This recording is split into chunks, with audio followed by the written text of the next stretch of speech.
जय श्री राम। नमस्कार दोस्तों, आप सबों का मेरे चैनल जय श्री राम पर स्वागत है। तो दोस्तों, आइए जानते हैं हनुमान जी को पंचमुखी क्यों कहा जाता है। लंका में महाबलशाली मेघनाथ के साथ बड़ा ही भीषण युद्ध चला। अंततः मेघनाथ मारा गया। रावण जो जब तक मद में चूर था, राम सेना खास तौर पर लक्ष्मण का पराक्रम सुनकर थोड़ा तनाव में आया। रावण को कुछ दुखी देखकर रावण की माँ कैकसी ने उसके पाताल में बसे दो भाइयों अहिरावण और महिरावण की याद दिलाई। रावण को याद आया कि यह दोनों तो उसके बचपन के मित्र रहे हैं। लंका का राजा बनने के बाद उसकी सुध ही नहीं ली थी। रावण यह भली प्रकार जानता था कि अहिरावण और महिरावण तंत्र मंत्र के महापंडित, जादू टोना के धनी और माँ कामाक्षी के परम भक्त हैं। रावण ने उन्हें बुला भेजा और कहा कि वह अपने छल बल कौशल से श्री राम व लक्ष्मण का सफाया कर दे।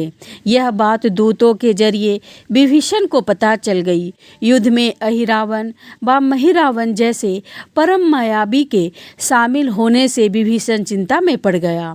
विभीषण को लगा कि भगवान श्री राम और लक्ष्मण की सुरक्षा व्यवस्था और कड़ी करनी पड़ेगी। इसके लिए उन्हें सबसे बेहतर लगा कि इसका जिम्मा परमवीर हनुमान जी को सौंप दिया जाए। राम लक्ष्मण की कुटिया लंका में सुबेल पर्वत पर बनी हुई थी। हनुमान जी ने भगवान श्री राम की कुटिया के चारों ओर एक ऐसा सुरक्षा घेरा खींच दिया। कोई जादू टोना, तंत्र मंत्र, असर या मायावी राक्षस इसके भीतर नहीं घुस सकता था। अहिरावण और महिरावण श्री राम और लक्ष्मण को मारने उसकी कुटिया तक पहुँचे, पर यह सुरक्षा घेरे के आगे उनकी एक ना चली, असफल रहे। ऐसे में उन्होंने एक चाल चली। महिरावण विभीषण का रूप धर के कुटिया में घुस गया। राम व लक्ष्मण पत्थर की सपाट शिलाओं पर गहरी नींद में सो रहे थे। दोनों राक्षसों ने बिना आहट के शिला समेत दोनों भाइयों को उठा लिया और अपने निवास पाताल की ओर लेकर चल दिया। विभीषण लगातार सतर्क थे। उन्होंने कुछ देर में ही पता लगा लिया कि कोई अनहोनी घट चुकी है। विभीषण को महिरावण पर शक था। उन्हें राम लक्ष्मण की जान की चिंता सताने लगी। विभीषण ने हनुमान जी को महिरावण के बारे में बताते हुए कहा कि वो उसका पीछा करे। लंका में अपने रूप में घूमना राम भक्त हनुमान जी के लिए ठीक नहीं था, सो उन्होंने पक्षी का रूप धारण कर लिया और पक्षी के रूप में ही निकुंभला नगर पहुंच गए। निकुंभला नगरी में पक्षी रूप धरे हनुमान जी ने कबूतर और कबूतरी को आपस में बतियाते सुना। कबूतर कबूतरी से कह रहा था कि अब रावण की जीत पक्की है। अहिरावण व महिरावण राम लक्ष्मण को बलि चढ़ा देंगे, बस सारा युद्ध समाप्त। कबूतर की बातों से ही बजरंगबली को पता चला कि दोनों राक्षस राम और लक्ष्मण को सोते में ही उठाकर कामाक्षी देवी को बलि चढ़ाने का पाताल लोक में हनुमान जी को रसातल प्रवेश द्वार पर एक अद्भुत पहरेदार मिला। इसका आधा शरीर बानर का और आधा शरीर मछली का था। उसने हनुमान जी को पाताल में प्रवेश से रोक दिया। द्वारपाल हनुमान जी से बोला कि मुझको परास्त किए बिना तुम्हारा भीतर जाना असंभव है। दोनों में लड़ाई ठन गई। हनुमान जी की आशा के विपरीत वह बड़ा ही बलशाली और कुशल योद्धा निकला। दोनों ही बड़े बलशाली थे। दोनों में बहुत भयंकर युद्ध हुआ, परंतु वह बजरंगबली के आगे न टिक सका। आखिरकार हनुमान जी ने उसे हरा दिया, पर उस द्वारपाल की प्रशंसा करने से नहीं रह सके। हनुमान जी ने उस वीर से पूछा कि हे वीर, तुम अपना परिचय दो। तुम्हारा स्वरूप भी कुछ ऐसा है कि जिससे कौतूहल को हो रहा है। उस वीर ने उत्तर दिया, मैं हनुमान का पुत्र हूँ और एक मछली ने पैदा हुआ हूँ। मेरा नाम मकरध्वज है। हनुमान जी ने यह सुना तो आश्चर्य में पड़ गए। वह वीर की बात सुनने लगे। मकरध्वज ने कहा, लंका दहन के बाद हनुमान जी समुद्र में अपनी अग्नि शांत करने पहुँचे। उसके शरीर से पसीने के रूप में तेज गिरा। उस समय मेरी माँ ने आहार के लिए मुँह खोला था। वह तेज मेरी माँ ने अपने मुख में ले लिया और गर्भवती हो गई। उसी से मेरा जन्म हुआ है। हनुमान जी ने जब यह सुना तो मकरध्वज को बताया कि वह ही हनुमान हैं। मकरध्वज ने हनुमान जी के चरण स्पर्श किए और हनुमान जी ने भी अपने बेटे को गले से लगा लिया और वहां आने का पूरा कारण बताया। उन्होंने अपने पुत्र से कहा कि अपने पिता के स्वामी की रक्षा में सहायता करो। मकरध्वज ने हनुमान जी को बताया कि कुछ ही देर में राक्षस बलि के लिए आने वाले हैं। बेहतर होगा कि आप रूप बदलकर कामाक्षी के मंदिर में जाकर बैठ जाएं। उनको सारी पूजा झरोखे से करने को कहें। हनुमान जी ने पहले तो मधुमक्खी का भेष धरा और माँ कामाक्षी के मंदिर में घुस गए। हनुमान जी ने माँ कामाक्षी को नमस्कार कर सफलता की कामना की और फिर पूछा, हे माँ, क्या आप वास्तव में श्री राम और लक्ष्मण जी की बलि चाहती हैं? हनुमान जी के इस प्रश्न पर माँ कामाक्षी ने उत्तर दिया कि नहीं, मैं तो दुष्ट अहिरावण व महिरावण की बलि चाहती हूँ। यह दोनों मेरे भक्त तो हैं पर अधर्मी और अत्याचार भी हैं। आप अपने प्रयत्न करो, सफल करो। मंदिर में 5 दीप जल रहे थे, अलग अलग दिशाओं और स्थान पर। माँ ने कहा, यह दीप अहिरावण ने मेरी प्रसन्नता के लिए जलाए हैं। जिस दिन ये एक साथ बुझा दिए जाएंगे उसका अंत सुनिश्चित हो सकेगा। इसी बीच गाजे बाजे और शोर सुनाई पड़ने लगा। अहिरावण महिरावण बलि चढ़ाने के लिए आ रहे थे। हनुमान जी ने अब माँ कामाक्षी का रूप धरा। जब अहिरावण और महिरावण मंदिर में प्रवेश करने ही वाले थे कि हनुमान जी का महिला स्वर गूंजा। हनुमान जी बोले, मैं कामाक्षी देवी हूँ और आज मेरी पूजा झरोखे से करो। झरोखे से पूजा आरंभ हुई। ढेर सारा चढ़ावा माँ कामाक्षी के झरोखों से चढ़ाया जाने लगा। अंत में बंधक बलि के रूप में राम लक्ष्मण को भी उसी में डाला गया। दोनों बंधक में बेहोश थे। हनुमान जी ने तुरंत उन्हें बंधक से मुक्त किया। अब पाताल लोक से निकलने की बारी थी, पर उससे माँ पहले कामाक्षी के सामने अहिरावण और महिरावण की बलि देकर उनकी इच्छा पूरी करना और दोनों राक्षसों को उसके किए की सजा देने का शेष था। अब हनुमान जी ने मकरध्वज से कहा कि वह अचेत अवस्था में लेटे हुए भगवान राम और लक्ष्मण का खास ख्याल रखे और उनके साथ मिलकर दोनों राक्षसों के खिलाफ युद्ध छेड़ दिया। पर यह युद्ध आसान नहीं था। अहिरावण और महिरावण बड़ी मुश्किल से मरते तो फिर 5 के 5 रूप में जिंदा हो जाते। इस विकट स्थिति में मकरध्वज ने बताया कि अहिरावण की एक पत्नी नागकन्या है। रावण उसे जबरदस्ती हर लाया है। वह उसे पसंद नहीं करती पर मन मार के उसके साथ है। वह अहिरावण के राज जानती होगी। उससे उसकी मौत का उपाय पूछा जाए। आप उसके पास जाएं और सहायता मांगे। मकरध्वज ने राक्षसों को युद्ध को उलझाए रखा। उधर हनुमान अहिरावण की पत्नी के पास पहुँचे। नागकन्या ने उससे कहा कि यदि तुम अहिरावण के मृत्यु का भेद बता दो तो उसे मारकर तुम्हें उसके चंगुल से मुक्त कर देंगे। अहिरावण की पत्नी ने कहा, मेरा नाम चित्रसेना है। मैं भगवान विष्णु की भक्त हूँ। मेरे रूप पर अहिरावण मर मिटा और मेरा अपहरण कर लाया है और मुझे यहाँ कैद किए हुए है। पर मैं उसे नहीं चाहती, लेकिन मैं अहिरावण का भेद तभी बताऊंगी जब मेरी इच्छा पूरी की जाएगी। हनुमान जी ने अहिरावण की पत्नी नागकन्या चित्रसेना से पूछा कि आप अहिरावण की मृत्यु का रहस्य बताने के बदले में क्या चाहती हैं। आप मुझसे अपनी शर्त बताइए, मैं उसे जरूर मानूंगा। चित्रसेना ने कहा, दुर्भाग्य से अहिरावण जैसा असुर मुझे हर लाया, इससे मेरा जीवन खराब हो गया। मैं अपने दुर्भाग्य को सौभाग्य में बदलना चाहती हूँ। आप अगर मेरा विवाह श्री राम से करने का वचन दे दे तो मैं अहिरावण के वध का रहस्य बताऊंगी। हनुमान जी सोच में पड़ गए। भगवान श्री राम तो एक पत्नी निष्ठा हैं, अपनी धर्म पत्नी देवी सीता को मुक्त कराने के लिए असुरों से युद्ध कर रहे हैं।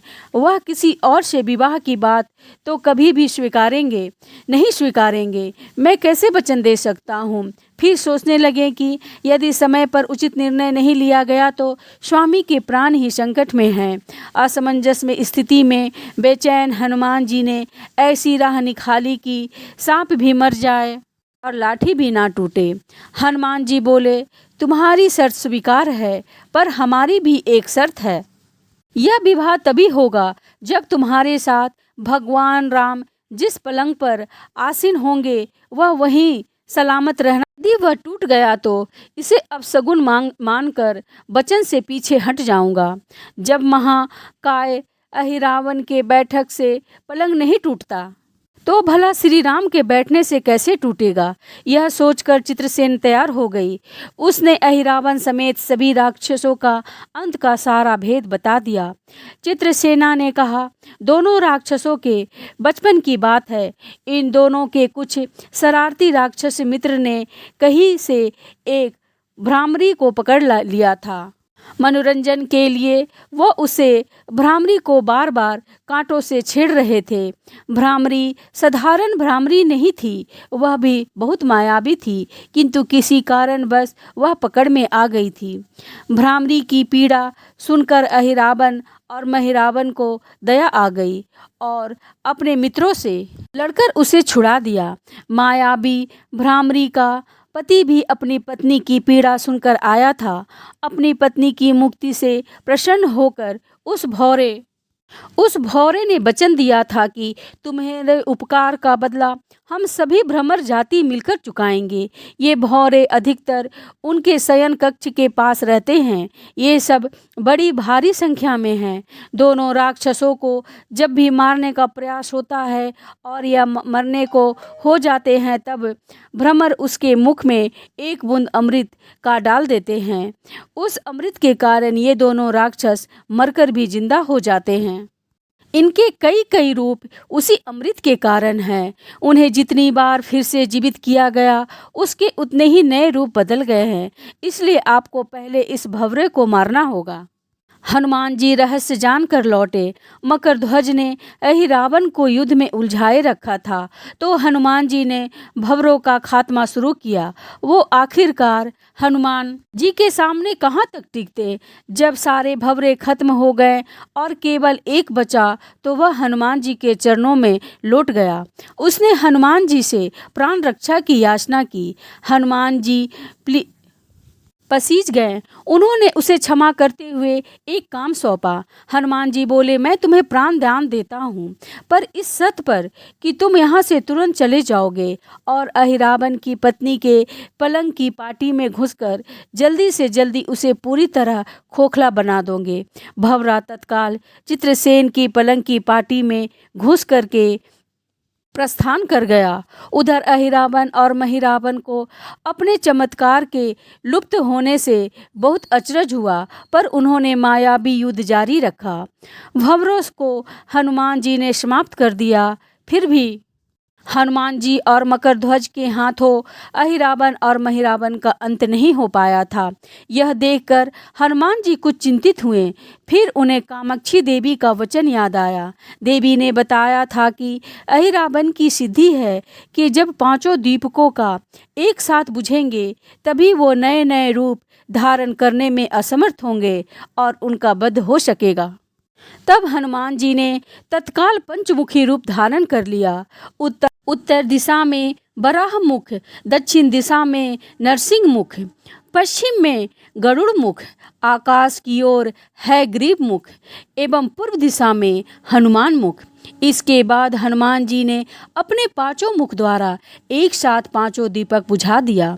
अब उनके बार बार पैदा होने और लंबे समय तक जिंदा रहने की सारी आशंकाएं समाप्त हो गई थी। हनुमान जी और मकरध्वज के हाथों शीघ्र ही दोनों राक्षस मारे गए। इसके बाद उन्होंने श्री राम और लक्ष्मण जी को मूर्छित दूर करने के उपाय किए। दोनों भाई होश में आ गए। चित्रसेना भी वहां आ गई। हनुमान जी ने कहा, प्रभु अब आप अहिरावण और महिरावण के छल बंधन से मुक्त हो गए हैं, पर इसके लिए हमें इस नाग कन्या की सहायता लेनी पड़ी। अहिरावण इसे बलपूर्वक उठा लाया है। वह आपसे विवाह करना चाहती थी। कृपया इससे विवाह कर अपना साथ ले चले, इससे उसे भी मुक्ति मिलेगी। श्री राम हनुमान जी की बात सुनकर चकराए। इससे पहले कि वह कुछ कह पाते, हनुमान जी ने कह दिया, भगवान आप तो मुक्तिदाता हैं। अहिरावण को मारने का भेद इसी ने बताया है। इसके बिना हम उसे मारकर आपको बचाने में सफल नहीं हो पाते। कृपा निधान इसे मुक्ति मिलनी चाहिए, परंतु आप चिंता न करें। हम सबका जीवन बचाने वाले के प्रति बस इतना कीजिए कि आप बस इस पलंग पर बैठिए, बाकी का काम मैं संपन्न करवा दूंगा।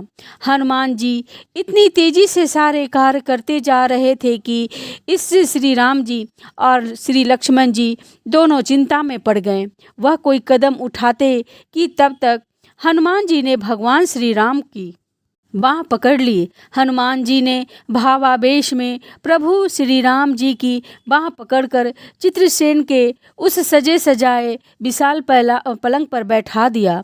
श्री राम कुछ समझ पाते कि तभी पलंग की खोखली पाटी चरमरा कर टूट गई। पलंग धराशायी हो गया। चित्रसेन भी जमीन पर आ गिरी। हनुमान जी भी हंस पड़े और फिर चित्रसेन से बोले, अब तुम्हारी शर्त तो पूरी हुई नहीं, इसलिए यह विवाह नहीं हो सकता। तुम मुक्त हो और हम तुम्हें तुम्हारे लोक भेजने का प्रबंध करते हैं। चित्रसेना समझ गई कि उसके साथ छल हुआ है। उसने कहा कि उसके साथ छल हुआ है। मर्यादा पुरुषोत्तम के सेवक उसके सामने किसी के साथ छल करे, यह तो बहुत अनुचित है। मैं हनुमान जी को श्राप दूंगी। चित्रसेना हनुमान जी को श्राप देने ही जा रही थी कि श्री राम का सम्मोहन भंग हुआ। वह इस पूरे नाटक को समझ गए। उन्होंने चित्रसेना को समझाया, मैंने एक पत्नी धर्म से बंधे होने का संकल्प लिया है, इसलिए हनुमान जी को यह करना पड़ा। उन्हें क्षमा कर दो। क्रुद्ध चित्रसेना को तो उनसे विवाह का जिद पकड़े बैठी थी। श्री राम ने कहा, मैं जब द्वापर में श्री कृष्ण अवतार लूँगा तब मैं तुम्हें सत्यभामा के रूप में अपनी पटरानी बनाऊंगा।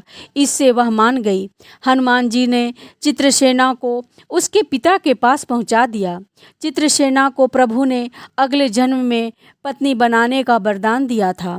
भगवान विष्णु की पत्नी बनने की चाह में उन्होंने स्वयं को अग्नि में भस्म कर लिया।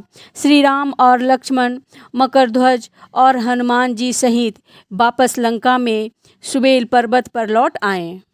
जय पंचमुखी हनुमान।